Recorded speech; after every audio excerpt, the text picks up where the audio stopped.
Good evening, believers. Good evening. I am so glad to be here with you today. This is Love Coach Dasha coming to you today for the Healing Hour Live. I'm a little late, my bad, my fault, but I am here. Let me make sure I got everything set up the way it's supposed to be. Yes, I am live. Everybody come see me. Hey, Stephanie, I see you, girl. Hey. Glad to see you. Glad you're here with me. Lou, I see you over there. Laura. Edna. Hi. I see you all over there on Instagram. Hey.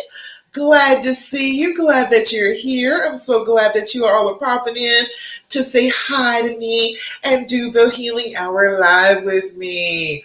All right. So if you have never met me before, you've never been here before, let me tell you what you're about to get into. I am a love coach, and I am solidly for helping women who want to get reconciled after infidelity.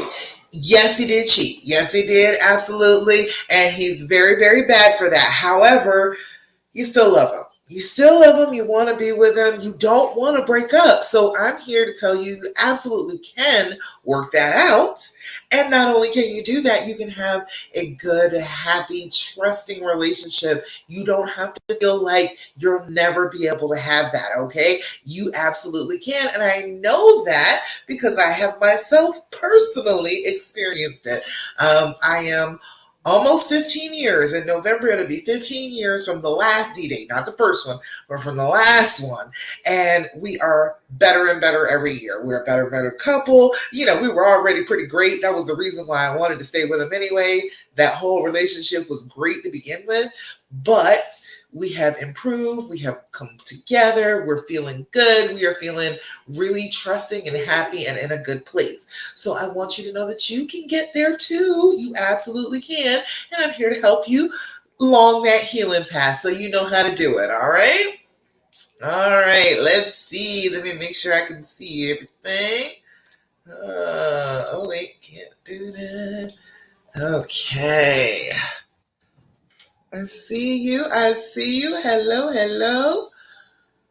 All right. Let me make sure my volume is down here.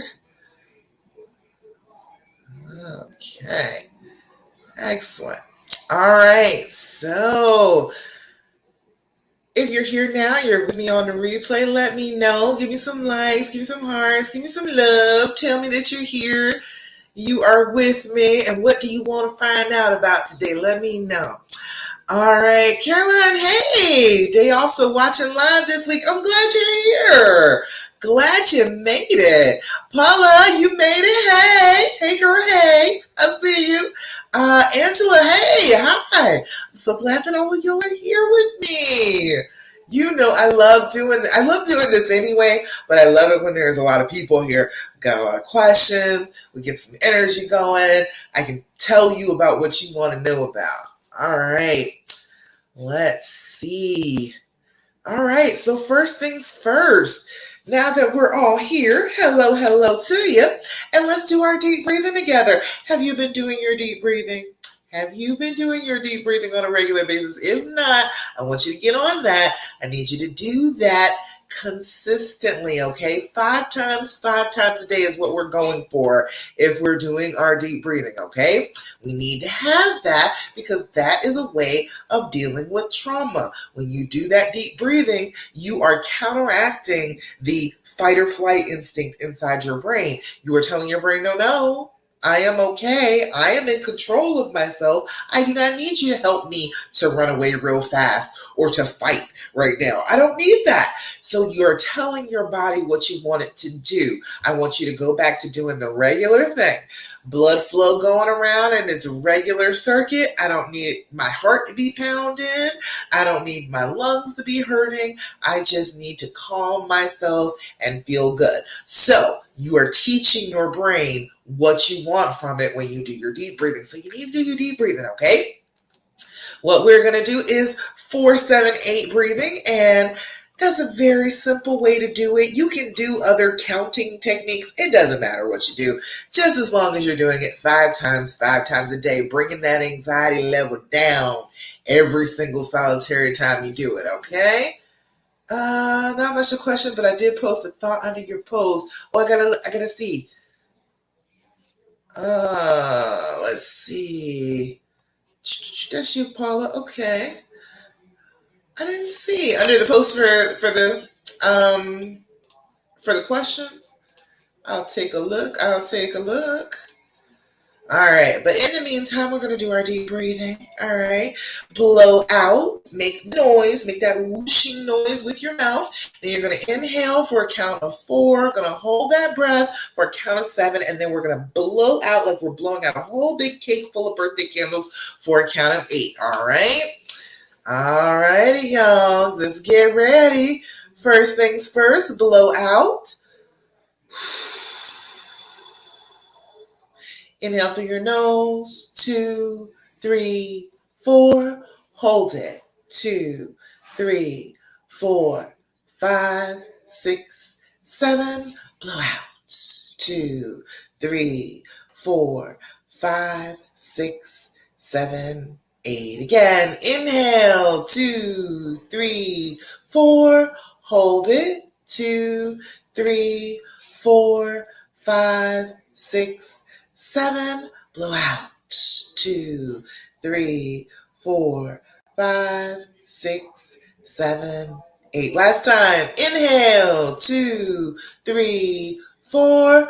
Hold it, 2, 3, 4, 5, 6, 7. Blow out, 2, 3, 4, 5, 6, 7, and 8. Fantastic. Caroline, let's see. Exactly. That's exactly what I want you to do. Blow, okay? I actually taught my children that. I was a nurse for a long time. I was a nurse for like 20 years. And when my children were born, I taught them from like when they were very little to do deep breathing techniques because it's worth it. It's worth it to know, even if you're a little teeny kid and you're going through some stuff, just will start to make you feel better because you're blowing off excess carbon dioxide. It makes you feel better. It makes you feel like, okay, I'm getting a little bit regulated here. My breathing was a little off because I was tight and I was anxious and I was kind of holding my breath. But as soon as I release that breath, release that excess carbon dioxide, it told my brain, hey, I'm okay. Everything's all right. No worries. And so it will help you to calm down. And so I taught my children from the time they were itty bitty, like babies, toddlers still. Okay, take a deep breath, and they take a big deep breath, and they blow out like they're blowing out candles. And it works. It just does. I remember my son had a really particularly like a hard day at school, and he didn't even want to talk about it when he got home. But he was just like, Mom, can you help me? I was like, sure. I was like, well, it's like, just breathe with me. And I did the breathing with him, got the inhale, got the exhale, and he didn't even want to walk in the house until he had done the breathing. So he was a little bit calmer. And then when he came into the house, he was like, okay, I'm all right now. So it is useful to do your deep breathing, okay? Paula says, stay with the deep breathing, okay? I need you to do that. Caroline said, I've been doing it with one of my kids to try and help them calm down too. Yes, it really does work. It is a skill you are going to need like for your entire life. If you can start them when they're little itty bitty, if you got little itty bitty kids now, start trying to do a deep breathing technique with them. Even if it's just learning how to blow, how to get that excess carbon dioxide off. Just that in and of itself will start to help you. But filling your lungs with good, fresh oxygen helps everything. It helps all sorts of pain because oxygen helps pain go away, okay? So we need to be doing that mentally, physically. We need to be working on that every single day, 5 times a day. If you make it a practice and do it with your kids, okay, you're teaching them that and you are getting that practice every day too. So it's a win-win. It's always a good thing. Go for it, okay?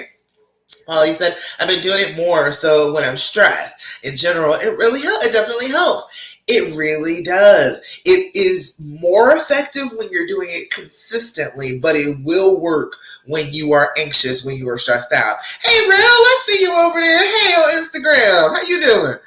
But yeah, If you're doing it consistently, you are always bringing that level of anxiety down. You're always just pulling it. So it's never like way out here in the stratosphere and you can't do anything about it.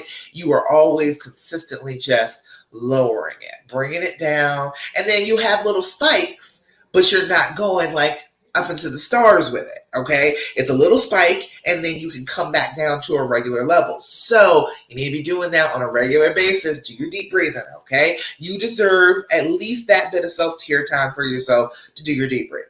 Okay. Another thing you do deserve time for, people are not taking their time to do their journaling, but you need to take a little time to do your journaling. Okay. Pick up a journal. This one was 99 cents at Walmart. It does not matter where you get your journal from. Doesn't matter if it looks like it came out of Harry Potter. Doesn't matter if it is one of these, which is 3 for $1 at the Dollar Tree. It does not matter what you use, what pen you use, if you use pencil, it doesn't matter. Sitting down with yourself 5 minutes in the morning when you first wake up, when your brain is first fresh, and then right before you go to bed, about 5 minutes before you go to bed, sit down with your journal and write to yourself. Write what's going on in your brain. Write what your goals are. Write if you had any triggers. Write if you had a good day. Write if you had a bad day. You need to know all of that stuff because it's going to help you if you learn, okay, what is going on throughout my day? All right, what am I dealing with? What triggers me? What's a problem? What's a good thing?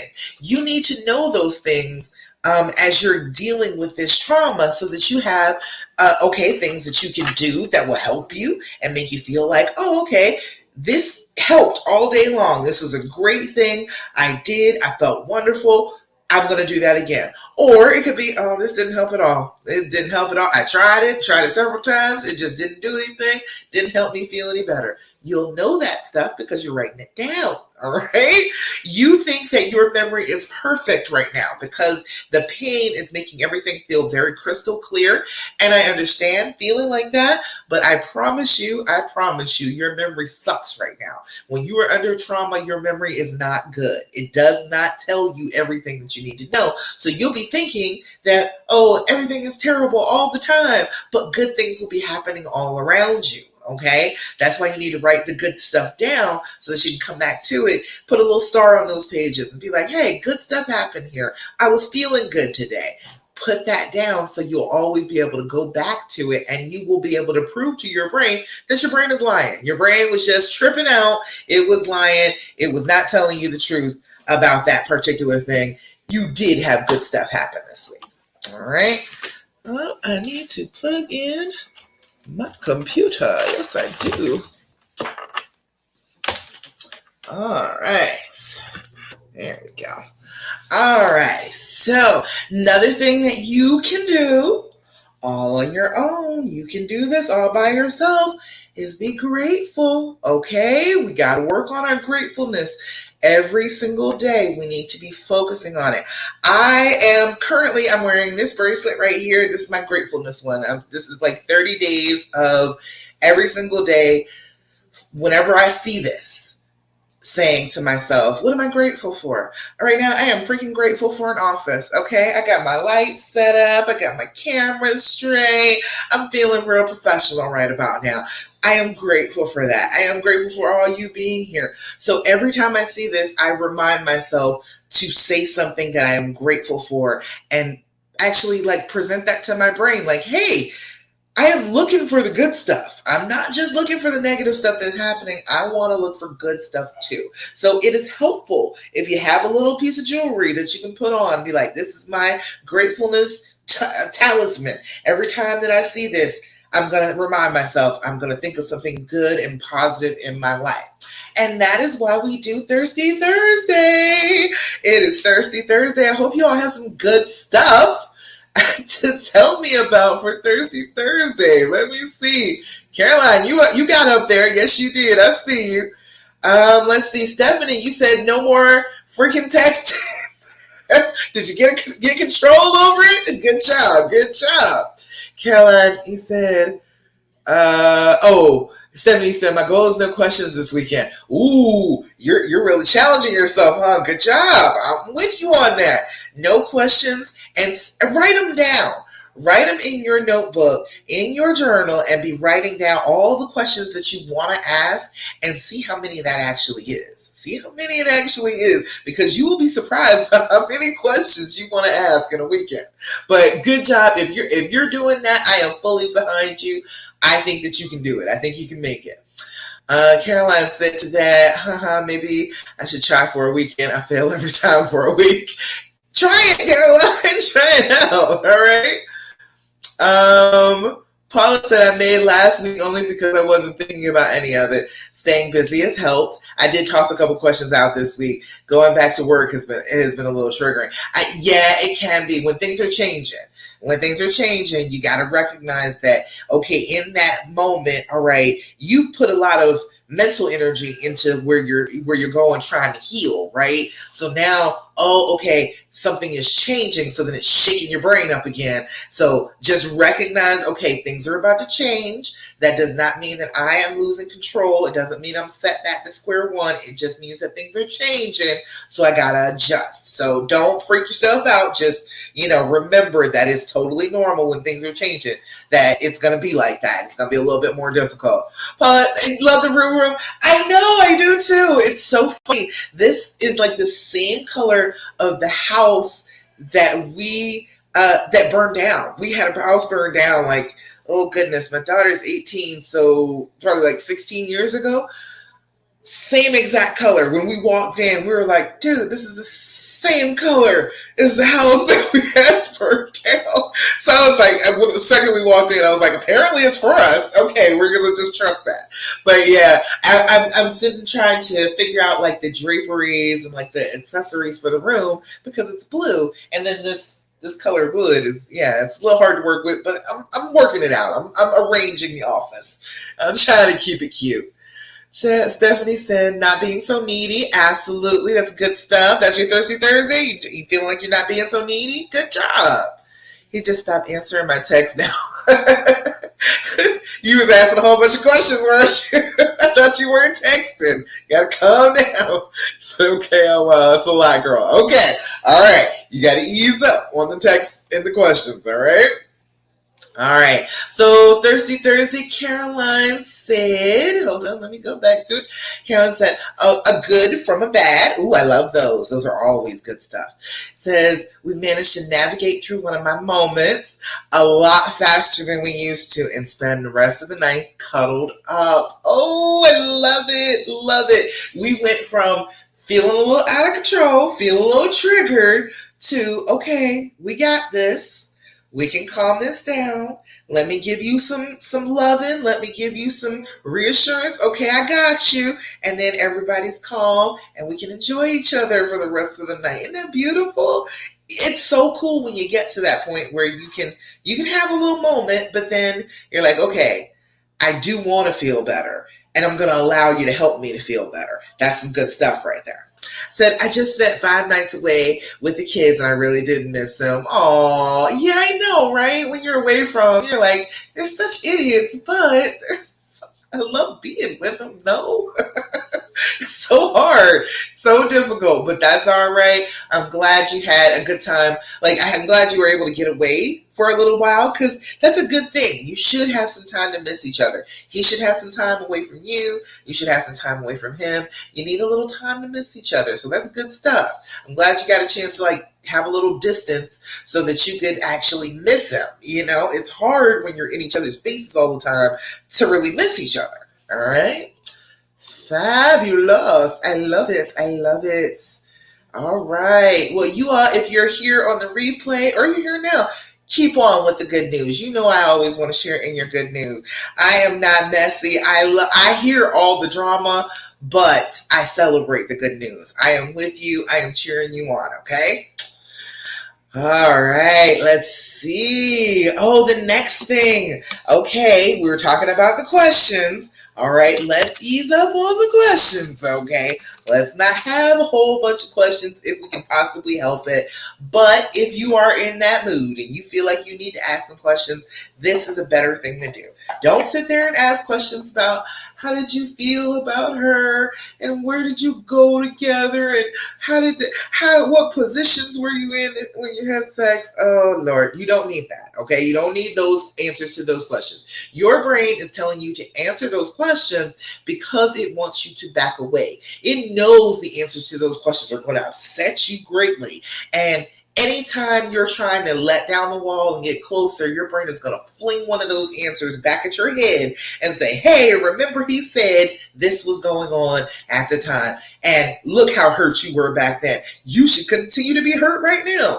And we don't want to live like that, all right? So we got to deny our brain that information that will later come back and bite us in the butt, okay? So what we need to do is ask some more positive questions.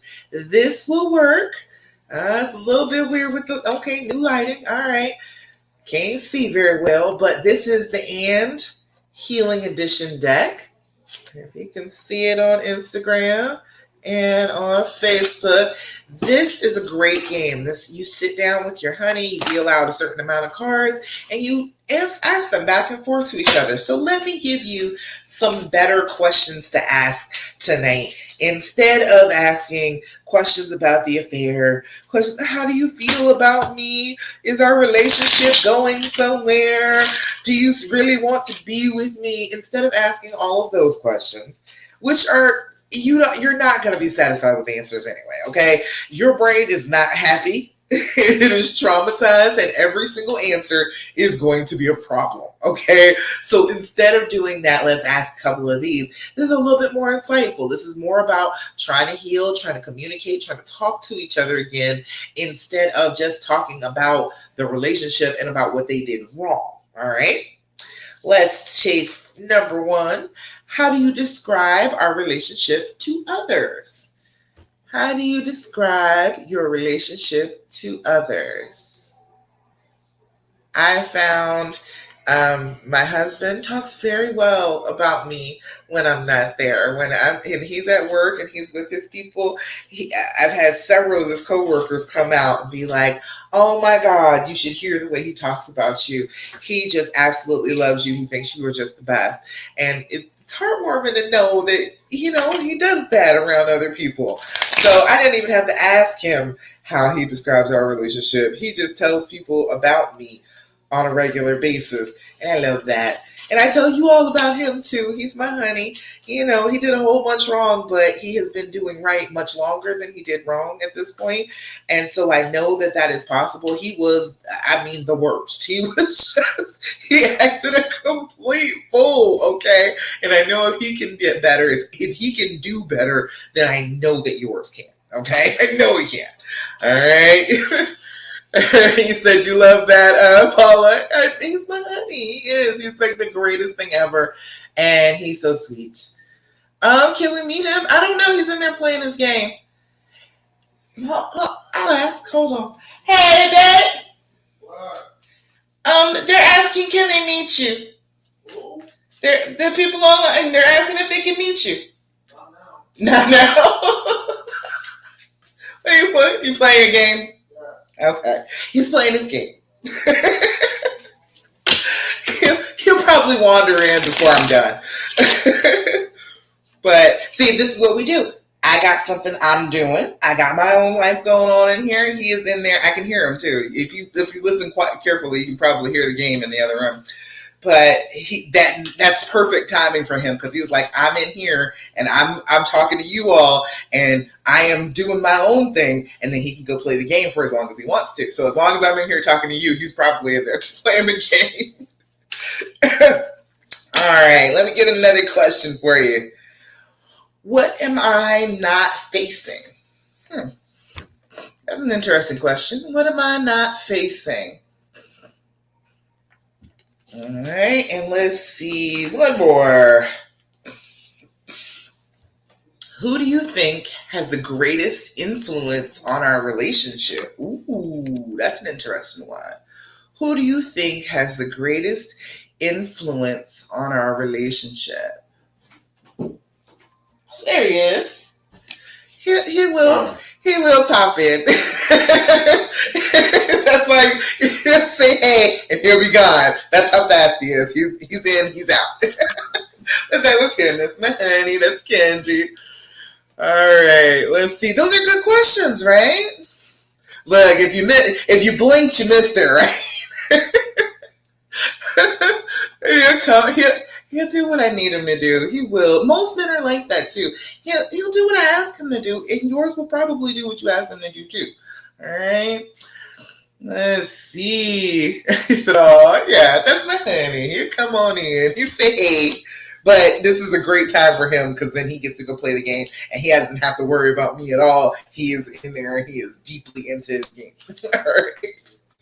And let them play the video game. Okay, let me just tell you that too. Let them play the video game, okay? If he's just in the next room, let him play, okay? And let me give you this. If you want to get fancy, all right? If you're like, oh, but I want to be with him. I want to join him. I want to be around him. Why can't we be in interaction when he's playing the game? I will give you this challenge for today, okay? And this is one of the things that I learned really early on that was really, really useful as far as the healing process went. Because what I did was figured out that I was always giving him the silent treatment. But he didn't understand that. He didn't get it, that it was the problem when I was giving him the silent treatment. He did not understand that. And chances are yours doesn't either. If you give him the silent treatment and he doesn't say a word about it, he is happy that you're quiet, okay? So this is my thing. If you can do this week, you're going to start to change your relationship immediately. It's going to be such a difference. And honestly, it's going to help you with calming down and regulating your emotions, okay? Gets deep. I want you to sit in peaceful silence with him. Do you think you can do that? Do you think that it is possible for you to just sit and just be quiet with him? Not the silent treatment. You're not mad. I'm not talking about I'm mad, so I'm not talking to you. I am talking about just being quiet for the sake of being quiet. It is a very difficult thing to do. I'm a talker, okay? You see me, I want to talk. I am there. I love some conversation. But we can kind of overwhelm them with our words sometimes. So if you can sit, and what will happen the first few times you do it, number one, inside your own brain, it's going to be a little chaotic. Inside your own brain, you're going to be like, but I'm not saying anything. Well, what is he thinking about? Well, what am I thinking about? He doesn't really want to sit here with me. He doesn't like it when I'm quiet. And I should say something. What should I say? It's going to be like that, okay? It's going to be a little difficult. You're going to be in your head. But every time you're getting like that, you take a deep breath and say, this is just peaceful silence. Nothing is required. I am just sitting here being peaceful with my boo. All right. You think you can do that, Stephanie? So you're going to do that tonight? Try it out, okay? Because the second thing that's going to happen is he's going to look at you and he's going to be like, what? Because this is going to be the first time that you have not sat there and tried to talk his ear off, okay? He is going to be like, okay, what? What'd I do? What? What's wrong? And you just tell him, Coach Dasha said, peaceful silence. She said, practice that, get my mind together around that. And that's what I'm doing. I'm just sitting here. I want to be in the same space with you, but not talking to you. And I want to try it out. And everything is fine. I'm okay. I'm not mad. I'm not having any hard time. I am just sitting here being peacefully quiet in the same space as you. And see, because when you're sitting there, okay, let me tell you this. When you're angry, right? When you're all upset with him, you're all stressed out, and you're sitting there thinking the worst things about him and figuring out, well, why isn't he talking to me? And why won't he respond to me? Okay, you are, even when you're quiet, you are still filling the room. Okay, you're still filling the room with that vibe. You are still filling the room with that tension, with that anger. He's not going to say anything because he wants you to be quiet, okay? He doesn't want to sit here and argue with you. He doesn't want to hear you complain about him again. He just wants to sit in the same space as you and just be okay in the same space as you, okay? So if you are willing to just sit there and actually be willing to cultivate peace, every time your brain gets going, you just breathe, you do a little bit of meditation, you sit there and you just go ahead and calm yourself instead of letting that tension just rise up and fill the room. He will be able to feel the difference. I promise you. You might not know that there's a difference. You might not feel that there's a difference, but I promise you there is a distinct difference in I'm mad at you, so I'm not going to talk to you energy in the room versus I'm just chilling in the same space with you energy. Okay? So we need to work on our energy. We need to put that out there that we are feeling peaceful, because as you're doing that, as you are convincing yourself that you are peaceful, as you are behaving in a peaceful manner, what happens is you start to convince your brain that you're peaceful. That's what happens. Whatever you act like is what you become. All right, what you do becomes what character you have. So if you were consistently sitting there and you are just okay, we are just chilling, we're peaceful, we're just loving on each other at the moment. He's doing his own thing. You bring something to do, like bring something that you can sit next to him and do. You can bring a book if you need to. If you really are going to have a hard time not saying anything, bring it out, something to occupy your time, occupy your brain. Sit down with a book, look at, put whatever you want to watch on Netflix on your phone and start watching it, but just sitting and being peaceful in the same space. If you can do that, you're going to change your relationship. You are going to change how you interact with him. He's not going to even know what to do with you acting like that. Okay, he's going to be surprised. He's going to be asking you, okay, what's this? What's going on? What's happening here? And you can just tell him, I am practicing a new skill. I have decided that's what I'm going to do. I'm going to sit and I'm going to just chill with you. I don't have anything to say. I'm not trying to make up anything to say. I am just here with you. And see how the two of you behave. All right? All right. Good, good. I'm glad you're going to do that, Stephanie. Go for it. Try it out. Tell me how it works. Everybody, if anybody wants to try it out tonight, let me know how it works, okay? I definitely want to hear from you. And if it works well, then you can believe me on some other things too. All right? All right. So, next thing, okay, we did Thursday, we did our cards. All right, so questions. I'm here for you. Let me answer some questions for you. Come on, give me all of the questions that you have. Let me know what you need to know, and I will tell you as best I possibly can. I saw a question that made me laugh earlier today. Alexandra, Alexandra, you said, how do they sleep so peacefully? Oh, honey. Okay, look. If somebody, gets caught by the police, right? They're in the interrogation room. They can fall asleep. You know why? Because they're caught. They're already caught. There's no need for you to be anxious anymore. There's no need to stay up anymore. I am caught. I can't get no more caught. I don't have anything else to worry about. She may leave me. I may have to deal with the actual consequences, but the part that's scary, the part that keeps you up at night is she gonna find out? How could she find out? If I go to sleep, is she gonna have my phone? Is she gonna be looking through my phone? Is she gonna find out that way? That's how they do it. That's how they can fall asleep and sleep so peacefully, because you're already guilty now. You sleep well in jail. there's no reason for you to be angry or stressed or upset or anything, because you are caught. You are out there now. Okay, well, I'm going to just go ahead and do my time. And a lot of people do their time sleeping. So they're already caught. There's no need. So, like, so many people was like, yeah, why do they do that? That's why they do that. Right? All right. You all tell me if that makes sense. All right. Let's see. Polly said, I got tired of hearing myself. I've been enjoying sitting quietly. Oh, good. You've been trying that, right? Isn't it good? It is. Oh, let me tell you how much of a relief it was on my brain. Okay, I grew up, I am an introvert, okay? Technically speaking, I am. That's what I am. But I grew up in such a way that I was always like the representative for everything. Because I could speak pretty well. And so people would be like, yeah, go over there and say such and such to this person.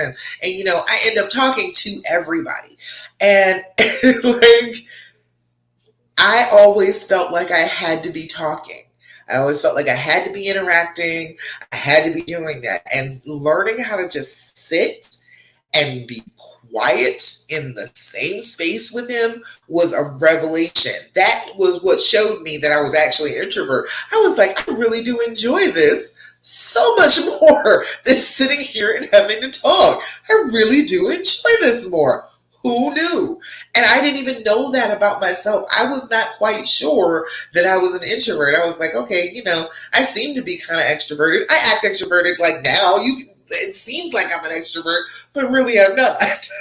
And so that was what taught me, being able to just sit and be quiet and be in the same space and not have to talk at all. Suddenly let me know how much like talking kind of taxed me. I was like, oh, okay. Because being an introvert is you don't get energy from like interaction from other people. I get energy from this because I really want to share this. I want this, everything that I have to tell you all, I feel like it's stuff that can change the world. And I want you all to know. I don't want you all to keep suffering anymore. And that's where I get the energy from to do this. But like, introverts don't get energy from talking to people. They get energy by being by themselves and being quiet and having that time alone. Extroverts are the ones who get energy from interacting with people. And I come to find out, I thought I was an extrovert for a very long time, and I wasn't the whole time.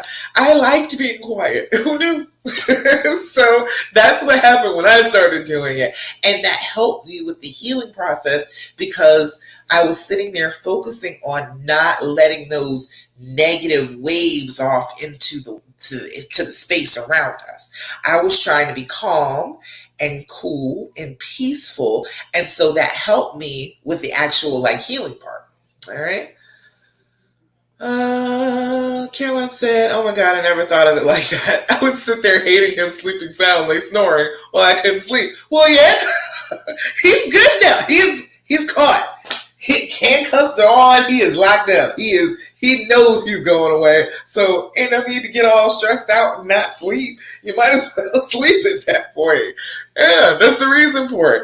And it seems like it's just so messed up. Like, why can't you just rest? Because he hadn't been resting. He'd been worried about, I'm going to get caught at some point. I hope she doesn't find out. I hope she doesn't know. But chances are that was when he was staying up. That was when he was having some problems. And he was like, if I go to sleep, she might go through my phone and then she might find it. Yeah, then he hadn't slept a lot before. But now he can freely sleep because he's caught. There's no more caught he can be. He is already fully caught. Right? Stephanie said that makes sense. Good.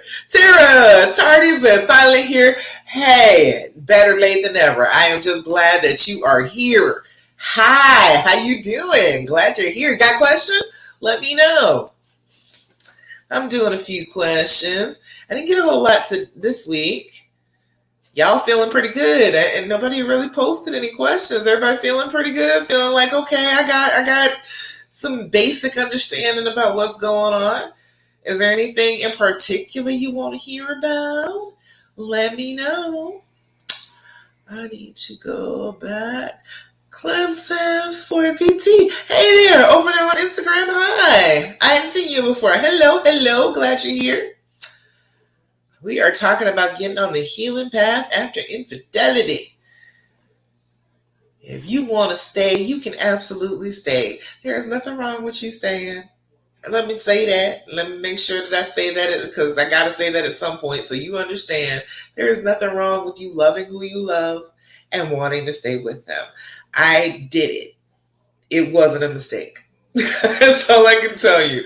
If you are sure about what you want, if this is the person, it's not for just any old body, okay? I'm not saying do this for every relationship you've ever been at. I'm not saying that. I'm saying the one. This is the one where I am willing to forgive you because you mean so much to me. If you have that person, you don't let that person go. You just go ahead and work through it. You figure out how to do it together and go ahead and heal. Because I mean, you could go forward without them, but if you're going forward without the one, then what the hell was the point? Like, if you got the one, you got to appreciate that. You got to really enjoy it and have all of the experiences of it because you're having the experience of unconditional love. That's what you're getting through this. Yes, it sucks that this happened, but you are getting through to another place that you've never been before because of this pain. All right. You're getting to the point where you can actually understand the concept of unconditional love in a way that other people cannot understand it. They don't know. Hey, I see you over there, Instagram. Hey there. But yeah, it's the only thing that is really great about going through this is the fact that you are going to recognize that you have real, true, unconditional love. You got like fairy tale. You got everything in the world could tear us apart, but we decided not to let that happen because we mean that much to each other. And you can do that. There's nothing wrong with you doing that. There's absolutely nothing wrong with you staying and working it out with the person that you love. Just make sure that they're the right person. That's all. Hell, if you get it wrong and they're the wrong person, okay, that's fine too. But I think I trust most of you to say that you know that this is the person and you're going to stick it out because you know this is the person. All right. I think that you know that. All right. I'm going to trust that you know that. All right. Oh, let's see. Terry, you said you're great. I am doing fabulous. I am much, much better. I've been sick like the last week or so. You know, I lost my voice like 2 weeks ago and then I got sick on top of that, but I feel better now. So, you know, if I've talked to you in like the last 4 days, I am sorry. I am late with emails, but I will be sending them to you. Okay. All right, let's see. Terry, I'm currently doing the 180 rule and it's definitely working. Girl, I'm trying to tell you that 180 thing. I was telling people to do that and I didn't even know that it was a thing. It's in this book called Divorce Busting by Michelle Weiner Davis. That's who came up with the 180. And honey, I was telling people to do it already because it's all about what you're putting out. It's all about showing, okay, I am the bomb woman, okay? I don't need to be freaking out on you. You know what you have done. You know that you're messing up. I'm not going to sit here and put my whole focus on your mess up. I am going to live my life. I'm going to get the things that I want to get done. I am going to be happy. I am going to be open. I am not going to let you shut me down and let me be somebody that I don't intend to be. And that's the way I'm going to live my life. And if you want to be on board with that, great. Because I love you and I would like for you to be on board with that. But if you can't do that, if you can't accept me exactly as I am, you can't see all of this wonderfulness that I'm putting out into the world, then okay, well, all right, I guess you don't deserve me then. All right, you may be that dumb. Maybe. I think if you chose him, he's not that dumb. But, you know, there are some dumb ones out there. Let's see. Stephanie said, it's so hard. How are you doing it? Terry said, it's hard, but focus on you. Do things that you love to do to find your peace. It's as simple as that. It really is. And then what happens is you get lit up from inside again. You become lit up and he sees that radiance and that's what he couldn't resist in the first place. That was what drew him right in like a moth to a flame was your light. So you let that get dim.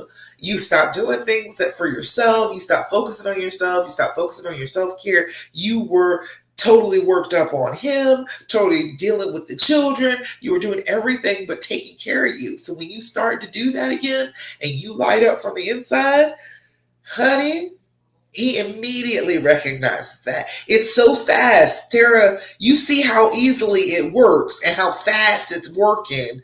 You start doing it, he starts responding to it because that's the woman that he wanted to be with anyway.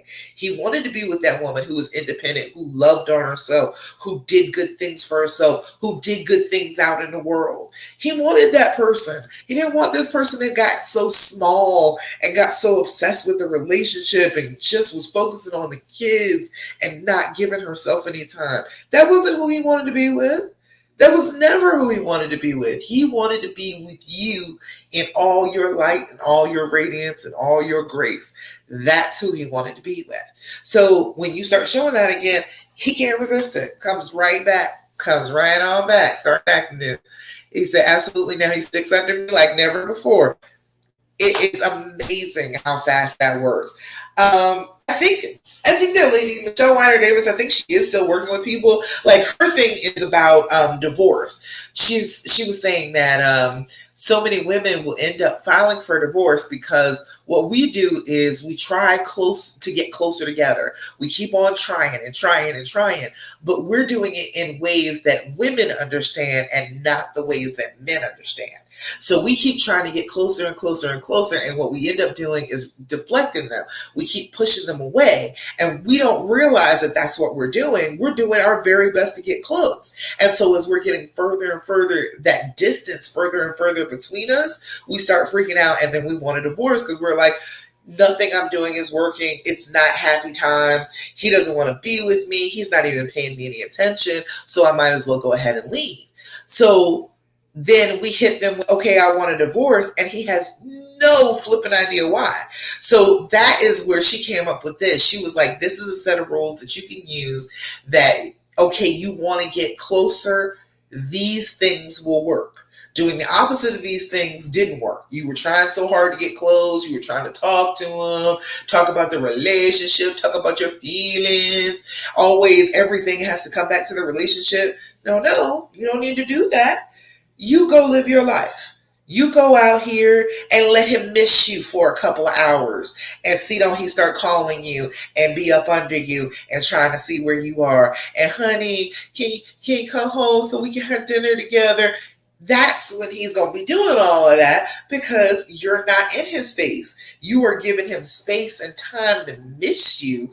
And he is like, oh, I got to get her back. Where is she? I haven't seen her in a couple hours. Let me get her back up in here. Where are you at, babe? Come on home. I cook. I clean. I want to see you. It works super well. It really does.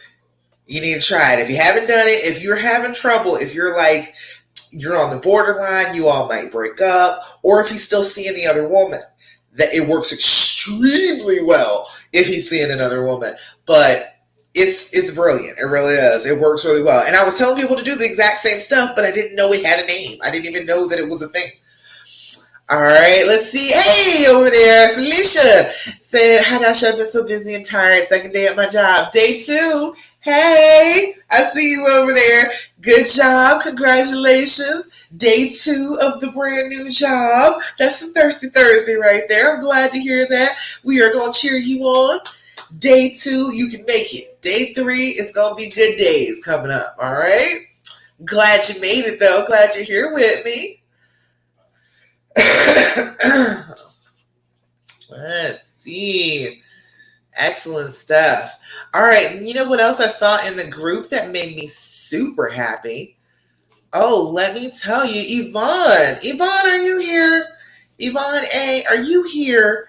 Because, honey, girl, you had a very good idea, and I'm very proud of this. I will check in on this group of women. Yvonne said, hello, ladies. As weird as it sounds, but I'm looking for accountability partners. For the next 2 weeks, we're going to work on ourselves and, in effect, our marriage. One thing I've noticed is that infidelity trauma makes one emotional wreck. Yes, it does. That's that devastation phase. All of your emotions scattered all over the floor. And it can be frustrating because it makes healing, reconnecting, and rebuilding trust difficult. Very true. I have decided to take baby steps, 1 week at a time, to better myself. Who wants to join me? Let's do it together for 2 weeks and be accountable to each other. Let's avoid fights. So that's the first thing. Let's avoid fights. Good job, Yvonne. I like that. Control our emotions. That emotional regulation. That's that second phase. After you've been in devastation, okay, now you got to gather up all your marbles. When you went into a puddle on the floor, all of your emotions just kind of scattered everywhere on the floor. I got these hardwood floors. I can imagine it. It's a very vivid picture in my brain of all of your marbles just scattering along the floor. Now you got to regulate. Now you got to go collect all your marbles.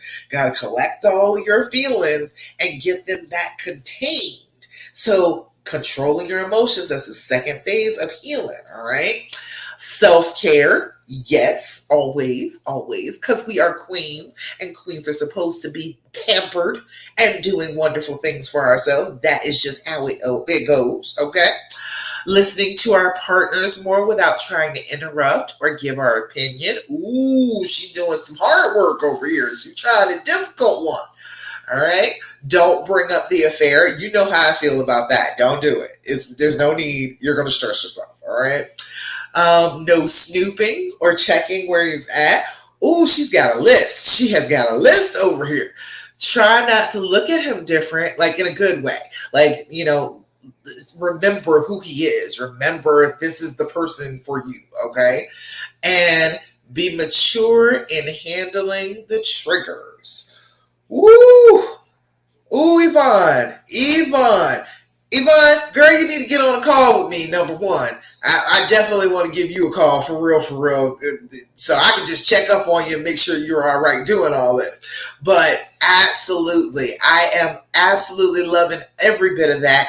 And there are like 40 comments, like 47 comments about, yes, I am with that. And I'm so excited about that. I am so happy that you all have decided amongst yourselves in the group, supporting one another. If you're not in my Love After Cheating group, that's what's going on in my Love After Cheating group. I think you need to come on over. If you haven't been there yet, you need to come on in and get with this. All right. Let's see. So who's doing this? Charlene said, I'll join with you. Congratulations on starting this self-love journey. Carmika, she says she with it. Snow, she's in. Kathy is in. Deborah's in. Caitlin, Maria, Tara, Dana, BG, Lisa, Chassie, Tasha, Wilnette, Stacy, Dominique, Sherry, Annalisa. All right. That's what I'm talking about. See how many people, and isn't that amazing how many other women are going through the exact same thing, want to do the exact same thing you do. Yvonne, you came up with a comprehensive list. You came up with some stuff. Okay, this is what we're doing these weeks. We are working on this. We're going to be accountable to each other. We are going to check in with each other. We're going to make sure that we have some support. That's that S in the Dreams formula. That's why I created this group, so we could get this kind of support going. You have somebody who can support you in, I'm going to do right. I am hurting, and yes, this trauma is very, very capable of making me do the wrong thing.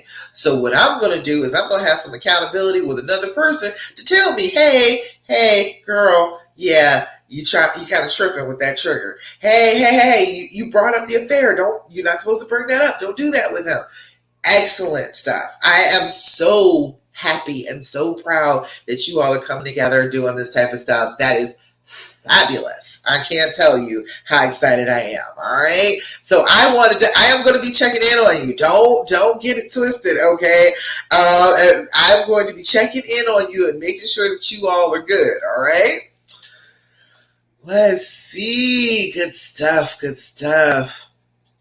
All right, Tara, okay, I stopped calling like I used to. Ooh, yeah, that works. If we talk, it's because he calls me. Girl, that's what I'm trying to say. And then you know for sure he wanted to talk to you because he called you.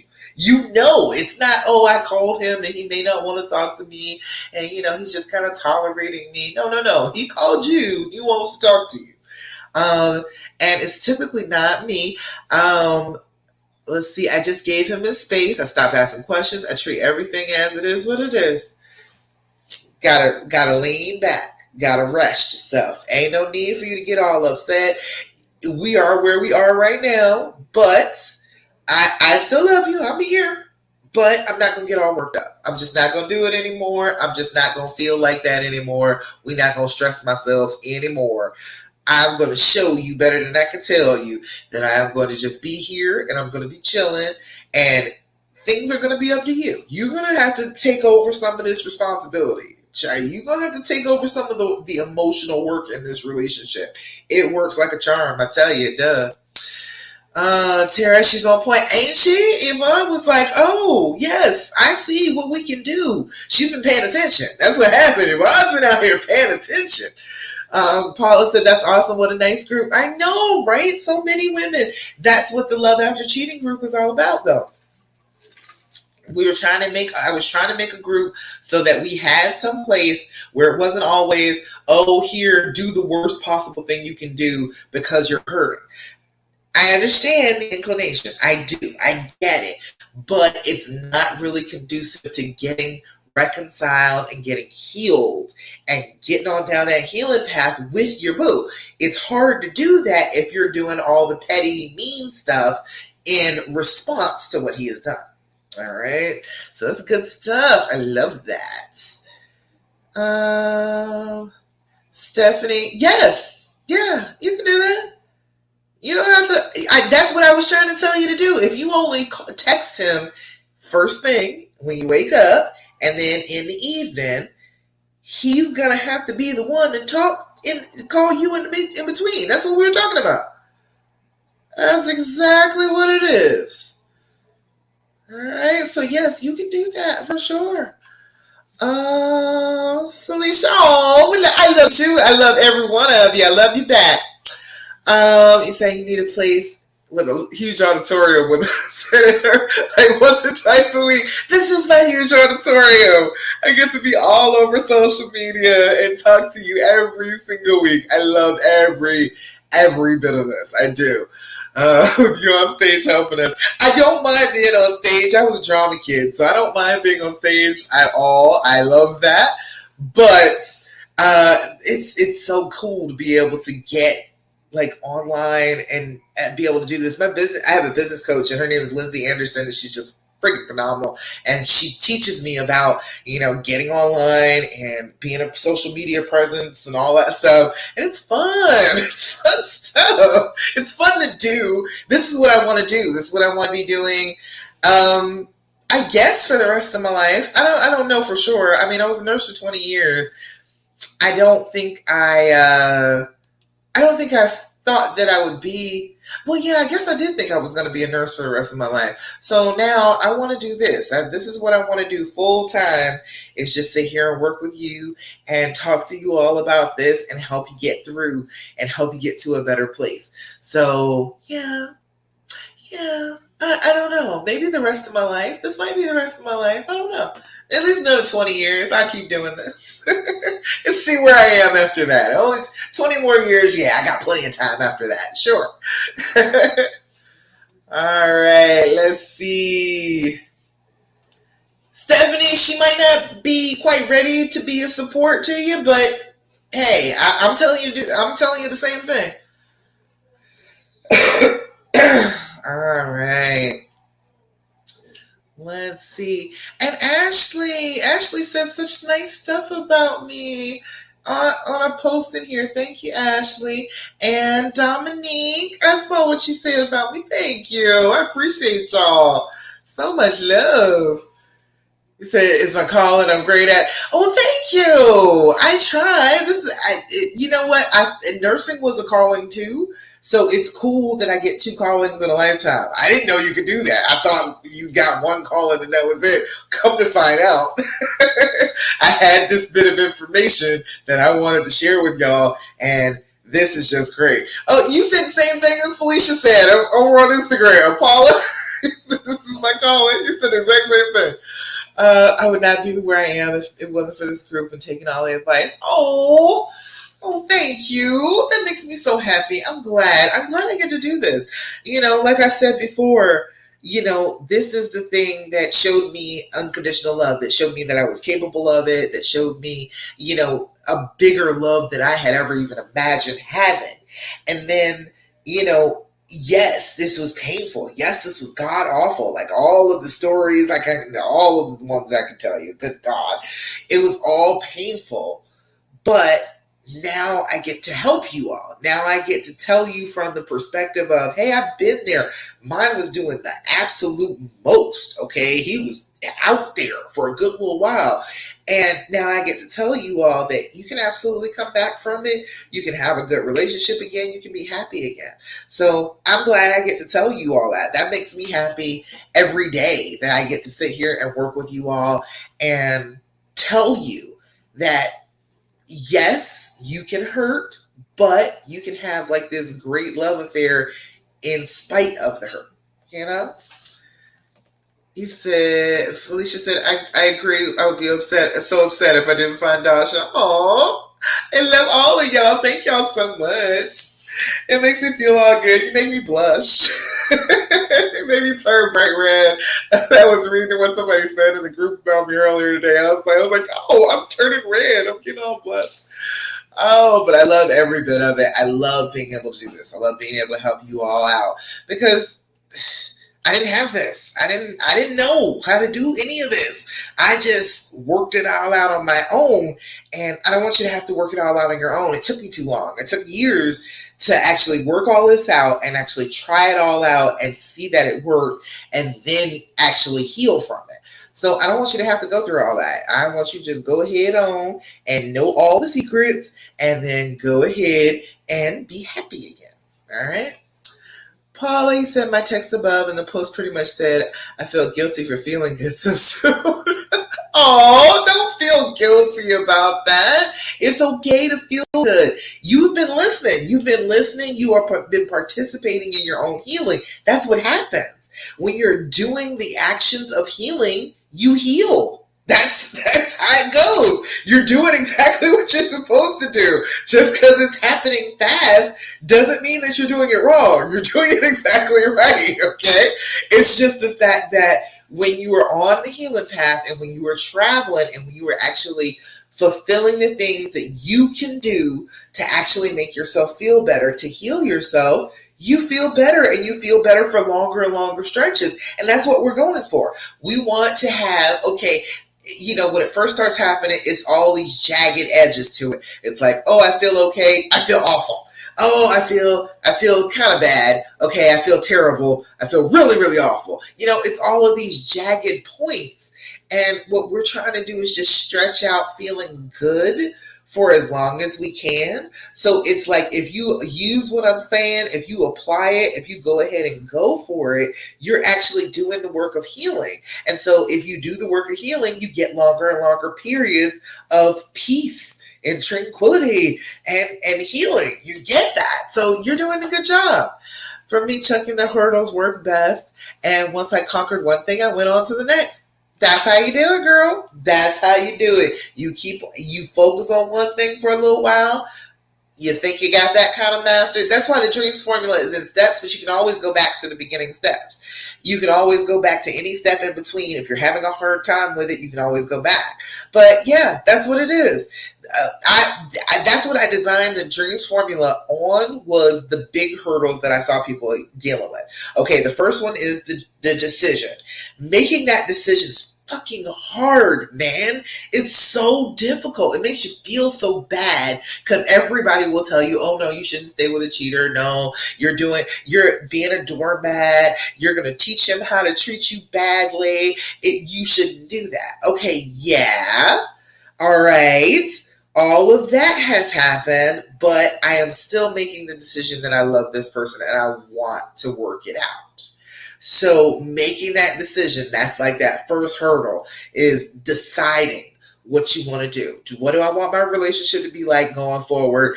I am choosing this path. And even though it's hard, even though, my brain is messing with me about it, other people will mess with me about it. Even then, I have still decided that this is the path that I want to be on, and I'm going to go ahead and go for it. And okay, then that leads to the second part. The R of the dreams formula is recognizing the fear speech. Because That's what happens. As soon as you make a big decision like this, you're going to be afraid, okay? But being afraid is fine. You can be afraid and still do it. I want you to practice feeling the fear and doing it anyway. I want you to practice that because that is going to be a skill that serves you for the rest of your life. You're going to be scared of doing something, especially something brand new.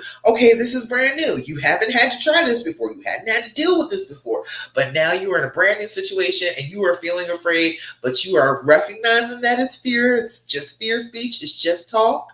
It's just a feeling, and you can still get through it. All right.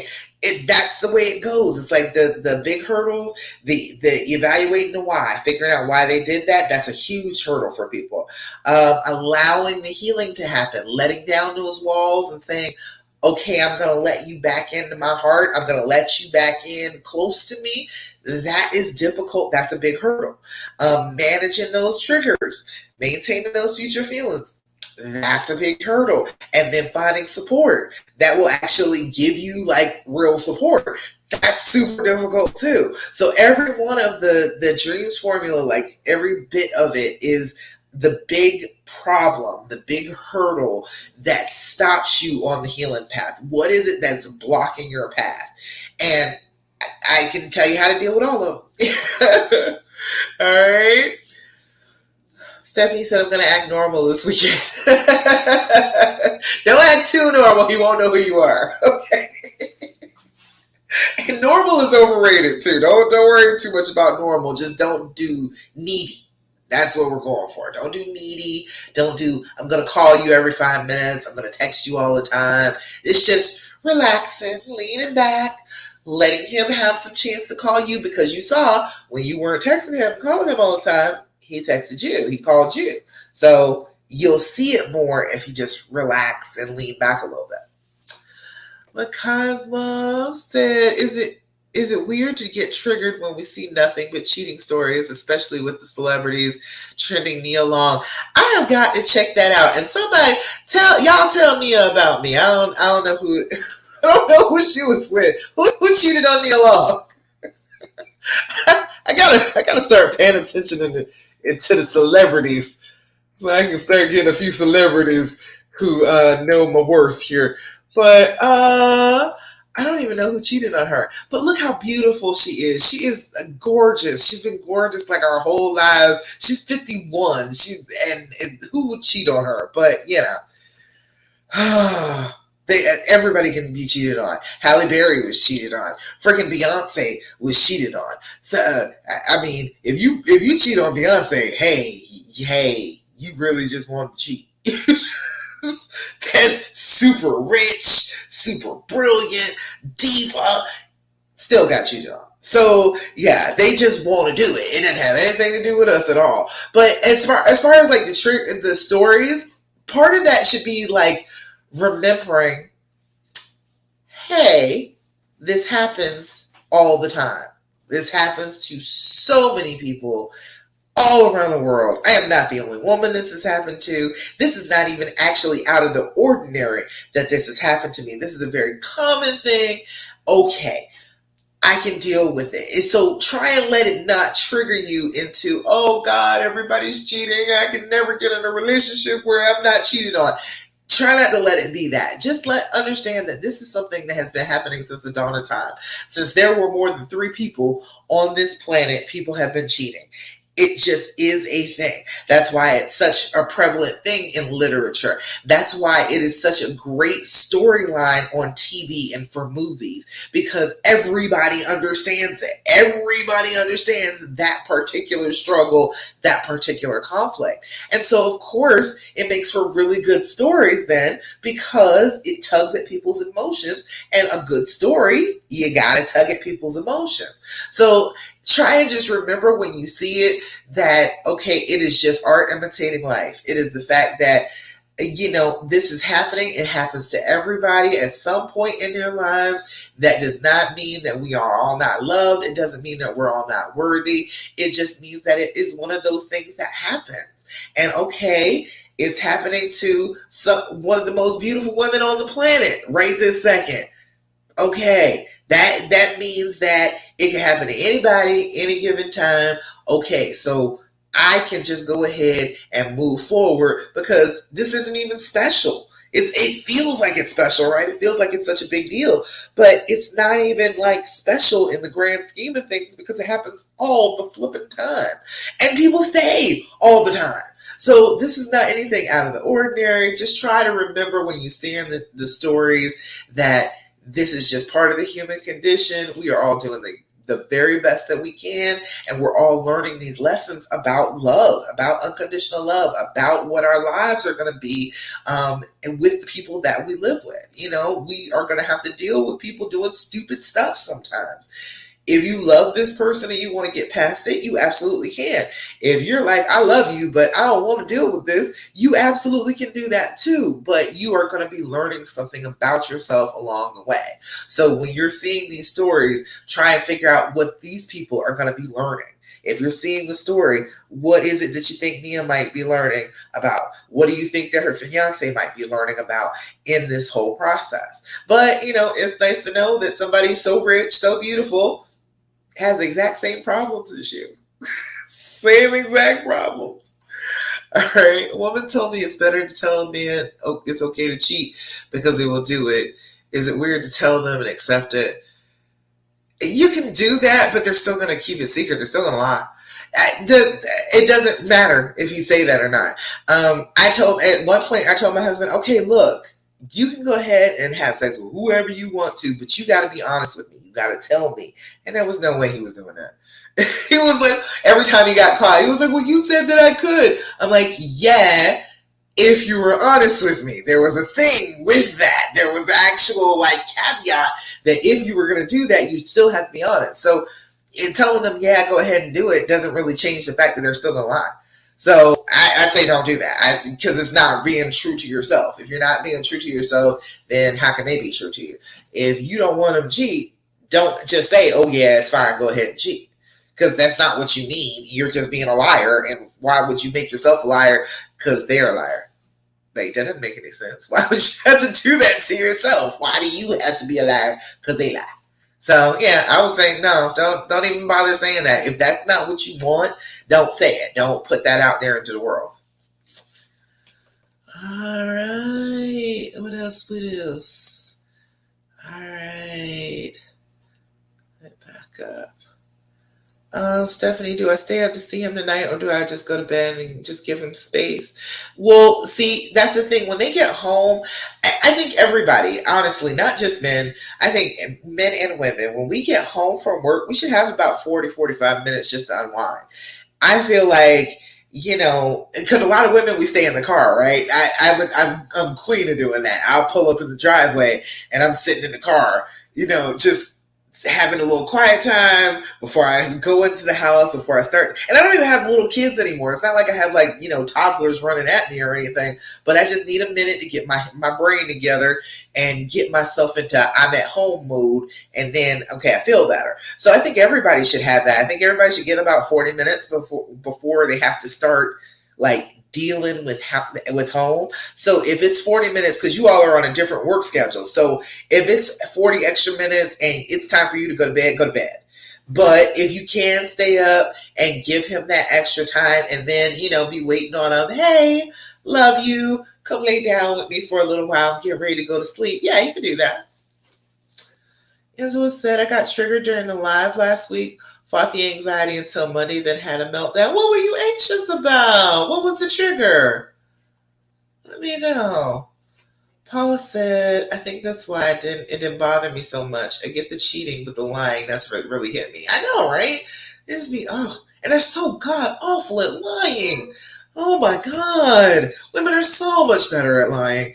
Men are just sucky at it, and they keep trying to do it. I don't understand it, but it's a thing with them. I think it's more of a power trip type of thing. It's an ego thing. I can lie to somebody and they don't necessarily know if I'm telling them the truth or not. I think it's an ego thing. But yeah, oh God, we are so much better at lying than they are. Tara said, oh, that's nice. That's nice of you, Tara. Stephanie said, do I stay away from... Okay, yeah, I got that. All right. Angela said, for the most part, I'm doing good most of the time. I wonder if I get over it too soon. Will he think I don't care, or is it okay for him to cheat? Oh, that's another thing.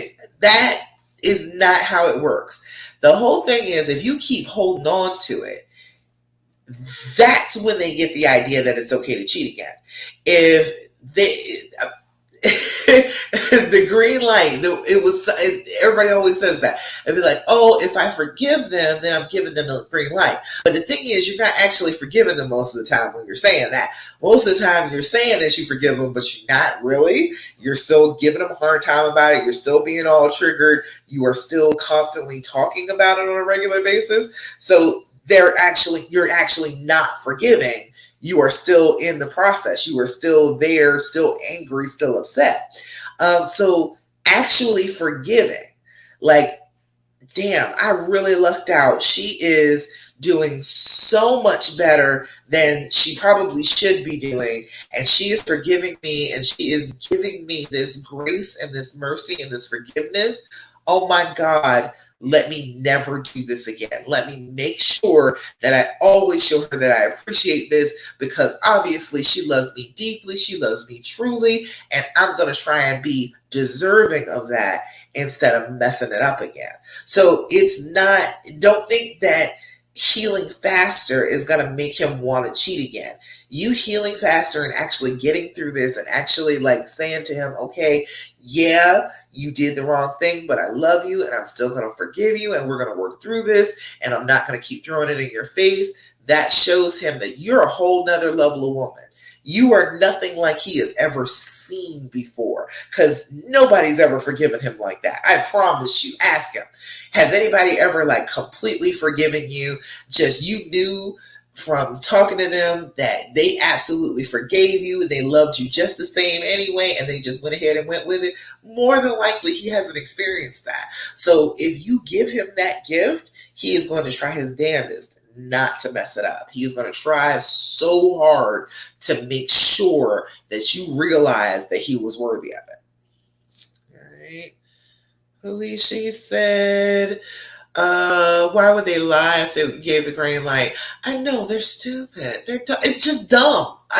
It's just dumbness. It's just the fact. It's ego. It's, I got to keep this a secret. And a lot of the time, I think the secret is the point.